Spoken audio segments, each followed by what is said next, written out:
Hello guys! Welcome sa ating mini vlog. So, gagawa natin si Lolo ng juice. Ito ay paisang ko. Ewan ko, hindi ko alam kung ano bang tawag dito. Ano bang tawag nito sa English? Yan.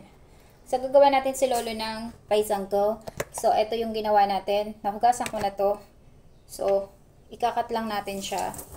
Ito, may sira. Tapos, pag nakat natin, lalagay natin dito. So, dito natin yan ilalagay. So, tingnan natin.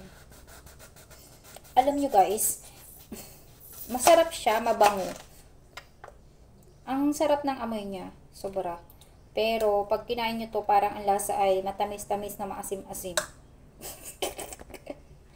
Pero, alam nyo, dati kasi kumain ako nito, masarap siyang gawing juice. So, ito yung trending na juice nila. Char! Puro lang kutsilyo ko, oy! O yan, ganyan yung nasa loob niya, guys. Kahit na maliit siya, pero marami siyang mga ano. So, ayan, ito yung gagawin nating juice. Ayoko kumain nito. Pag kumakain kasi ako, parang nai-stuck yung mga buto sa ilalim ng ano ko. Yung buto ata nito, kinakain din. So, ang lasa naman niya is sweet na malutong siya. Ganun. Basta yun na yun. So, ito yung nasa loob niya kung makikita nyo. So, ganito lang yung ginagawa dyan. O, diba? Masarap siyang gawing juice. Lalagyan mo lang siya ng ice or konting yellow. Tapos, I think hindi ko na siya lalagyan ng yellow. Tubig na lang.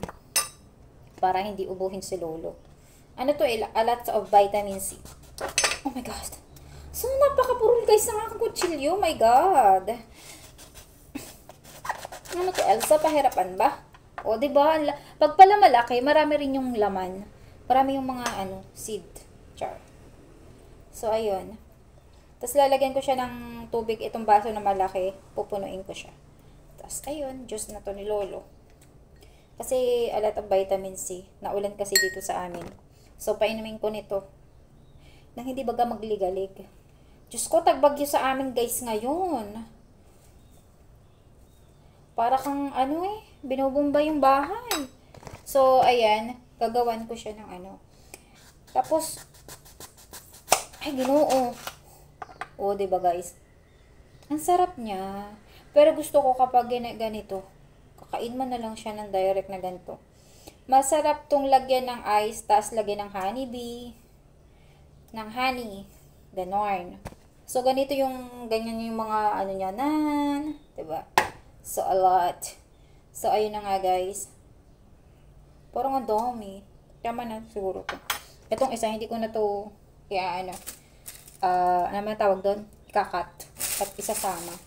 Tapos, kasi ito, medyo sira na to. Hindi ko alam kung labas lang ba. Tingnan natin, guys, kung yung labas niya ba is labas lang, tapos yung loob hindi.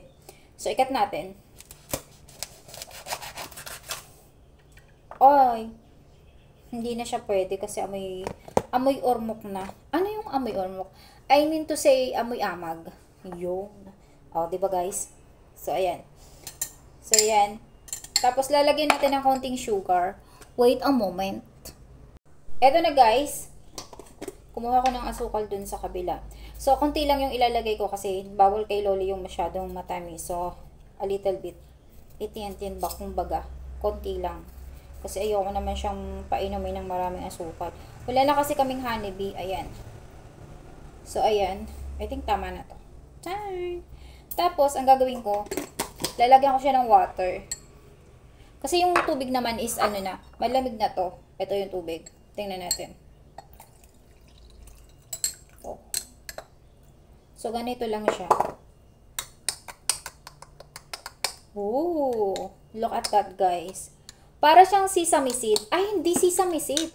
Para siyang yung iniinom na iniinom nilang pan-diet. Ano nga yun? Basta yung mga maiitim ang buto.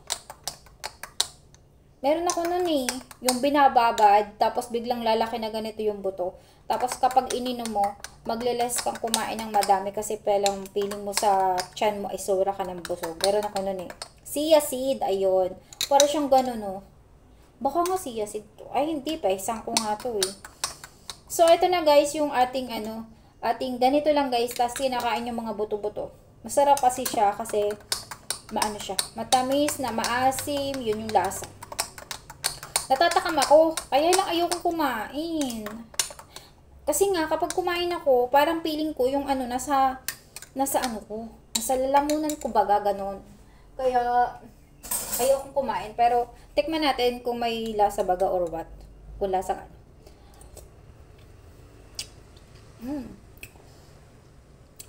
Ang harap niya.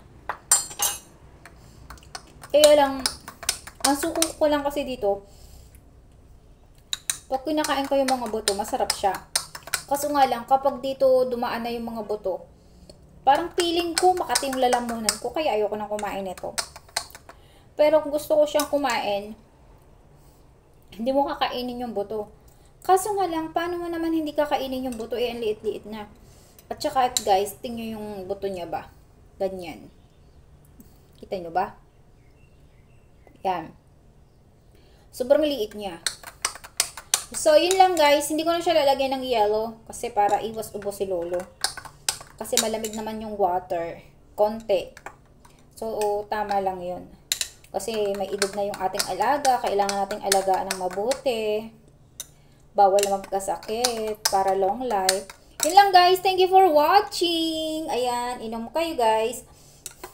Ng Paisan ko. Thank you for watching. Bye-bye. God bless. Ingat kayo guys.